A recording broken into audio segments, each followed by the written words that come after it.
Hello, Aries. How are you? Today is April 28th. I'm here to do your weekly reading. This is the second time I'm doing this because as I was starting the first time, my cat flew open the door and an ambulance or fire truck parked itself firmly downstairs, making it impossible to talk, which makes me think that the overriding message is timing, right? Wait for the right time. Now, that said, let's talk about the transits that have happened in the last couple of days and are coming up, because this is a very big week leading up to a gorgeous, gorgeous new moon in Taurus next week on the 7th. So, that one is going to be a money changer and is the first real moon we can manifest with after this eclipse season. So, Mercury went direct in Aries on the 25th, 26th. It is widely conjunct the North Node right now in Aries. So it's like 1-2 degrees. So strong clarity on what happens next. Mars is also conjunct Neptune right now. Intense dreams. It can also bring feelings of, Pisces can go either way. So it's like it can bring you elation and a sense of hopelessness. And you can dive deep into your coping mechanisms. So if you have been feeling that's like all of a sudden this very intense pull towards the bottom or towards the top, that is the Mars and Neptune conjunction. Ground yourself into the Taurus energy because that Mars Neptune is very slippery. I know I have the opposition in my natal chart. It's a plague. Now this week, what happens? There's a Venus. Okay, so Pluto is stationing. It's on the degree where he's going to station, which is 2 degrees, 6 minutes in Aquarius. He will start his retrograde on May 2nd. Venus in Taurus will square Pluto in Aquarius this week. And then on May 1st, Mars moves out of Pisces and finally into Aries. And that is an energy that you will feel, that you will love. It will make you happy. The Venus-Pluto square is, don't love that. But it's one day.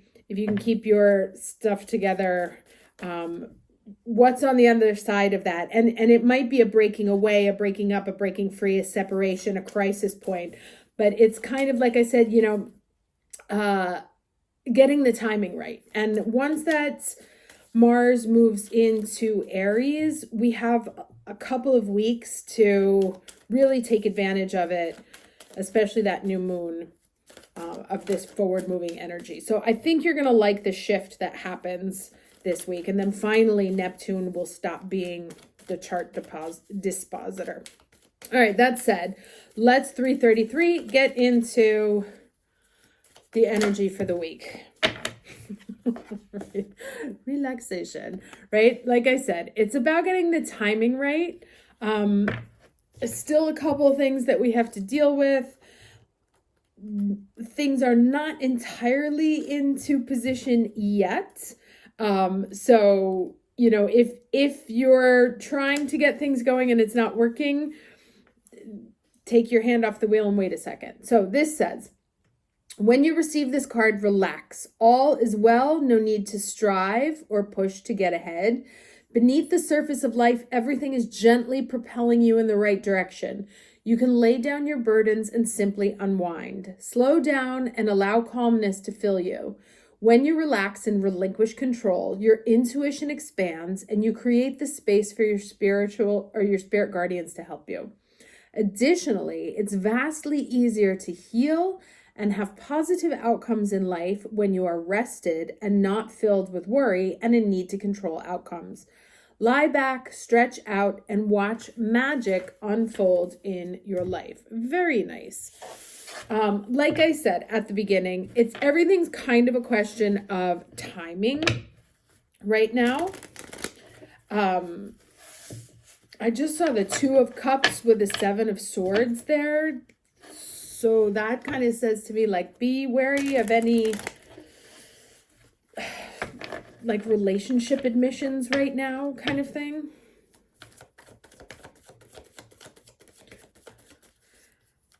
Let's get the challenge for the week.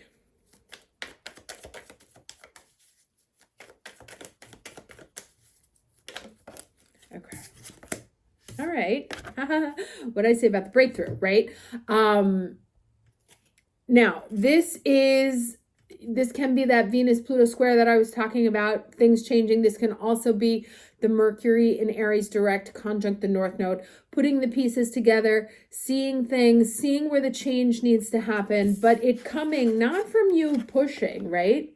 But from you relaxing. That's that Mars in Pisces conjunct Neptune in Aries. It's going to come through the ethers, right? You will get that realization. You will get that information. There will be a click in your thinking or in circumstances around you. Now, you may be pushing. This is, see the two different energies in these cards. You may be pushing for a breakthrough. Like, no, I know I can manifest this. And this is saying, because especially since we're in Taurus energy, that the manifestation is going to be a little bit more passive. It's going to come first through the mind and then through action. But again, like I said, going back to what was happening before, I always pay attention to what happens around when I do a readings. So I was like, all ready to go. I was already a day late, didn't want to waste any more time, blah, blah, blah. Like, got to get this reading out there. The cat flings the door open. There's this thing downstairs. I have to wait anyway. The timing is not right. So take a step back. Pay attention to what is coming to you in your dreams, in your communications. Sometimes when we're rushed and we're like looking for a very specific answer, we can read our communications wrong. So you want to make sure, especially since this person is reading here, you want to make sure that the communications that are coming at you, you are able to see in a very clear light. I had a very unusual and breakthrough communication come through day before yesterday. And at first glance, you would have been like, oh my God, this is amazing, blah, blah, blah. But then sitting with it, internalizing it, and being like, okay, but really, what does this mean? It actually turned out to not be the same. You remember what I said with that Seven of Swords and the Two of Cups there? Anything about partnerships, relationships, old friendships, love affairs, anything like that, any communications you get through around that nature right now, sit with them for a minute before you decide you know what it actually means. Okay, so the lesson is full moon in Aquarius, which is interesting because that's where Pluto is right now and about to go retrograde. Be real. And we have this full moon replicating here. So let's see what this says.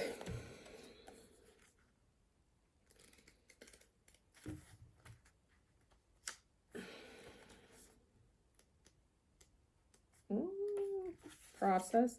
Okay, sometimes we pursue someone or something for all the wrong reasons. Remember, that's what I was saying. Like, just sit with something first.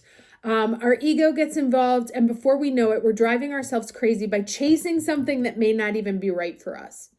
And this is also that Venus-Pluto, where if it's not right for you and you haven't realized it yet, there's going to be some sort of drama that comes up around it that will help you see it for what it is. This card reminds you that sometimes you need to back off a little, worry less, trust more. Life is about fun and laughter, but you'll take all the fun out of it if you spend too long in your head rather than in your heart. You might win, but it might be a great victory. Release. And so this says find a real balance between being real and trying to please everybody all the time. And it says manifesting mindset is that life goes in cycles and that's okay. The more you can accept that, the easier this phase will be for you. And it says the truth empowers me and sets me free. But again, you cannot see the truth unless you are in the right mind state. When we are running, when we are active, we do not have the right frame of mind to sit with and be still with information. We can see the wrong things, right? It's all about clarity this week. This information keeps coming up. So the clarity is there to be had, but before you, oh my God, it keeps coming. All right, I'm going to take it. Before you decide that, yes, that's a great offer. Yes, that person loves me. Yes, this is, whatever. Maybe the news you've been waiting for. Just hold up and be like, are we sure? Okay, let's sit with it for a couple of days. Don't act yet on anything that comes through. Hierophant, sit with it, right? Reflect, commit. Or is this something I want to be committed to? And we have another seated intuition woman here. I'm going to take both of them. This is a couple. This is a very royal couple. But the Pope and the Popess, in Italian, it's called the Papessa. These are two very reflective people, right? They do not jump into anything. They don't jump into relationships. They don't jump into partnerships. She waits until she has all the answers. He goes, with what's right, ethically right, morally right, religiously right, but whatever is right for that person. Either way, they're still, right? The information comes through stillness, or their power, why they have reached this level of authority, let's say, is because of the stillness, because of the ability to assimilate information, to consider things very carefully, to commit long term, right? So ask yourself the question, is this something I can do in the long, is this something I can marry, right? Energetically, spiritually, physically, financially. Is this something that can go the distance, right? And it may be an offer, it may be a clarity, it may be some sort of communication.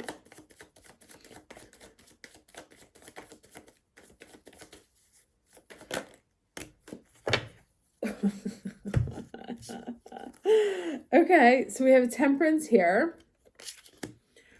Okay, that's so funny because I thought this was going to be a 10 of Pentacles because I saw all those pentacles. And so we have the 6 of Swords here and the 8 of Pentacles. Sorry, not 7 of Pentacles. So we have 3. Okay, I love it when they reflect each other, right? Because we have this breakthrough card and the Ace of Swords, the clarity. We have the relaxation and we have these two powerful figures known for calm and collectedness. We have the full moon in Aquarius, and we have, this is kind of Aquarian Sagittarian card about being measured, considering things, making sure that the recipe is right. Because there may be something that you need to move away from, or there may be something that you need to work on, right? But it's not immediate, right? There is some consideration that is required.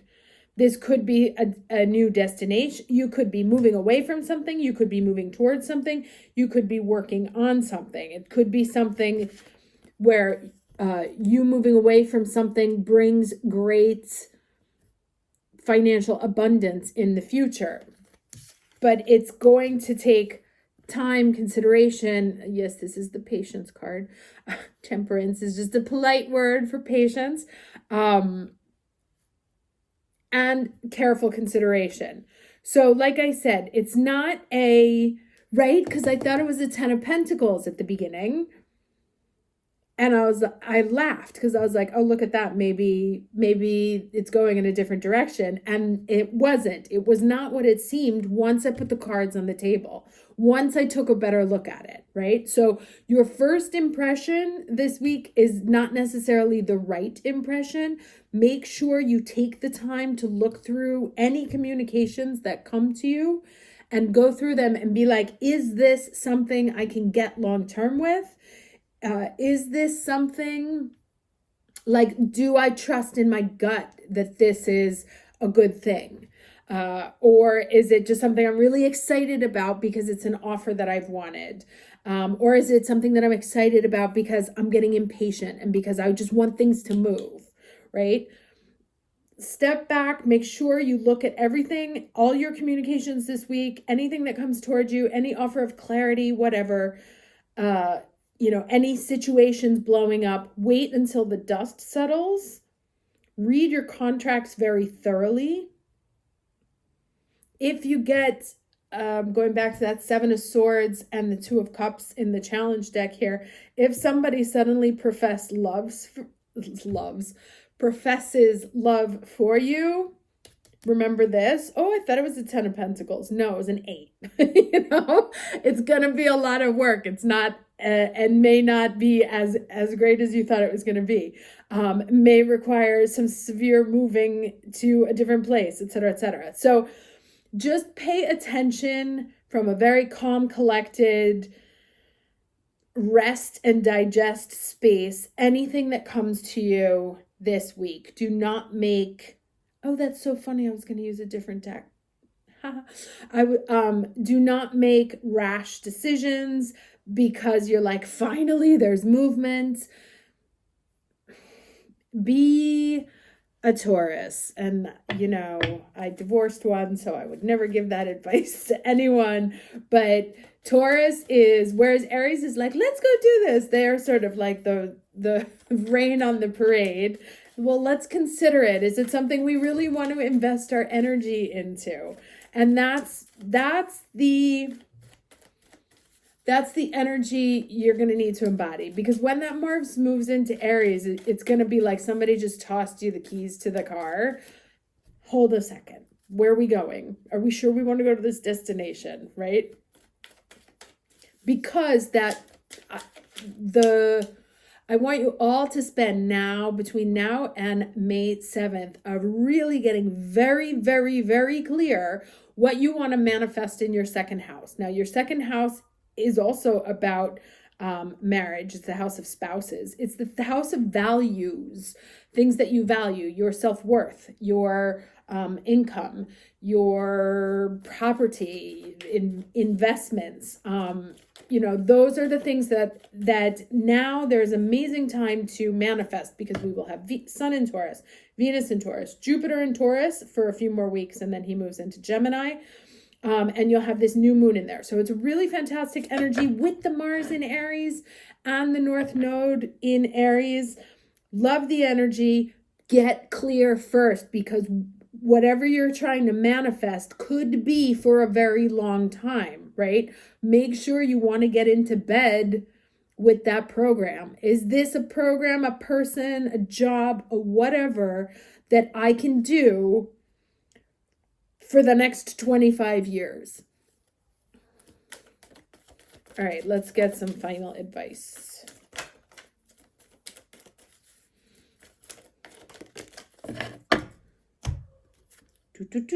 Okay, Serapis Bay, Ascension. And it says, move into your true self, rise above the darkness, the light is here. Now, I rarely read these, but I'm going to read this one and hope it's in alphabetical order so I don't have to search. Okay, there we go. So the stars cannot shine without darkness. You may have experienced a low state of being, trauma, or depression, but this is a new beginning. Become aware of growth. There is always room for improvement. There's also a sense of presentation now. You may be receiving documentation or certification to acknowledge your growth or experience. Now, this is also that clarity, right? If it's not certification or documentation, it's an opportunity for you to see in your spiritual growth, in your emotional growth, financial growth, whatever, how far you've come. And that may come through, like an offer coming through and you saying no to it. It's like, oh, well, 5 years ago, I would have jumped at that chance, but now I'm smarter, wiser. I know that that's not healthy for me. So there are multiple ways that this sort of validation of your leveling up, of your ascension, that can happen. It's important to cherish this time and realize that without the challenges or obstacles you've faced, you wouldn't be as strong, powerful, or focused as you are today. You are ascending personally and spiritually at this time, and the universe is here to support it. Okay, love that. Happy Mars and Aries season. This is what I've been waiting for all year. This is my favorite time. Again, take it easy. Make sure you got gas in the car. Don't just get the keys and start driving wherever. Let's be smart about where we're moving. Okay? Wishing you a great week. See you next time. Ciao.